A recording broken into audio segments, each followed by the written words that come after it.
Hello दोस्तों, the KCGS classes में आपका स्वागत है। आज हम लोग झारखंड के इतिहास को पढ़ने वाले हैं।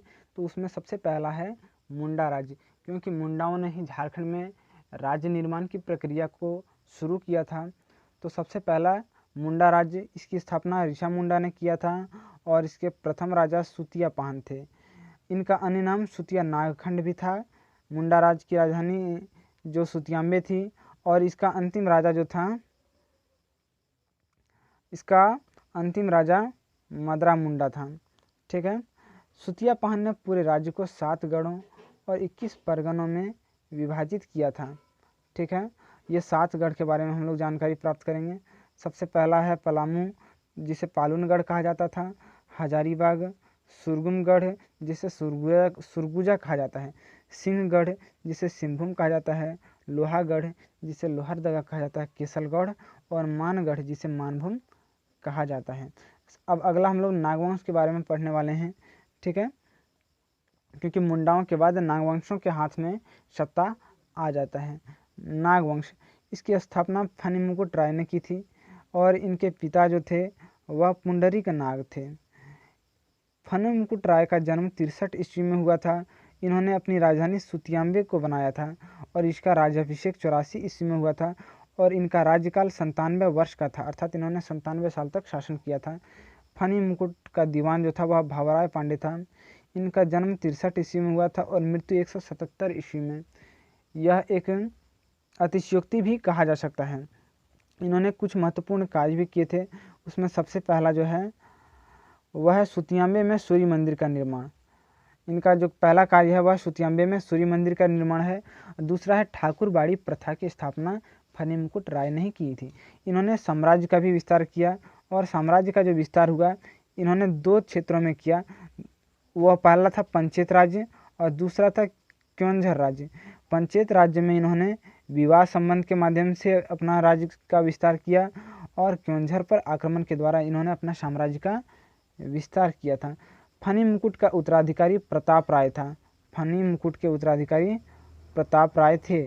अब हम लोग प्रताप राय के बारे में पढ़ रहे हैं। प्रताप राय, इन्होंने अपनी राजधानी सुतियांबे से बदलकर चुटिया को बनाया। सुतियांबे को हटा दिया और इन्होंने अपनी राजधानी को चुटिया को बनाया। प्रताप राय समुद्रगुप्त के समकालीन थे। भारत का नेपोलियन समुद्रगुप्त को कहा जाता है, ऐसा ये स्मिथ इन्होंने कहा था। ठीक है। हरिसेन द्वारा रचित प्रयाग प्रशस्ति में 8वीं विजय की चर्चा मिलती है, जिसमें 8वीं क्षेत्र में बघेलखंड, झारखंड और उड़ीसा का क्षेत्र शामिल था। फाहियान ने झारखंड को कुकुटलाड कहा है। ठीक है। अब हम लोग नागवंशों की सभी राजधानियों के बारे में पढ़ेंगे कि किसने कहाँ पे राजधानी का स्थानांतरण किया था। सबसे पहला सुतियांबे, फनी मुकुट राय ने सुतियांबे को बनाया। चुटिया को प्रताप राय ने बनाया। खुखरा को भीमकर ने बनाया। दोईसा को दुर्जन शाह ने बनाया। ठीक है। फिर पालकोट को यदुनाथ शाह ने बनाया। ठीक है। और पालकोट भौरों को जगन्नाथ शाहदेव ने बनाया। फिर अंतिम रातूगढ़ को प्रताप उदयनाथ शाहदेव ने बनाया था। इतनी राजधानियां बदली गई थी नागवंशों की। अब हम लोग जानेंगे झारखंड में बौद्ध धर्म। झारखंड में बौद्ध धर्म का विकास कहाँ पे किस प्रकार हुआ है।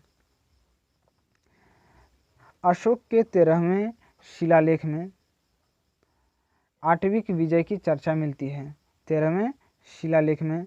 ठीक है। दूसरे शिलालेख में बौद्ध धर्म के प्रचार हेतु रक्षित के नेतृत्व में एक प्रतिनिधि मंडल भी झारखंड भेजा जाता है। ठीक है। झारखंड में बौद्ध स्थल कहाँ कहाँ पे हैं ये हम लोग जानेंगे। झारखंड में बौद्ध स्थल सबसे पहला जो है वह धनबाद आता है। धनबाद का 2 स्थान है जहाँ पे बौद्ध स्थल हैं। पहला है दालमी। दालमी में मूर्ति पाई गई है और बुद्धपुर में बुद्धेश्वर की प्रतिमा पाई गई है। दूसरा है चतरा। चतरा जिला जो है वहाँ भी 2 क्षेत्र है। पहला है इटखोरी। ठीक है।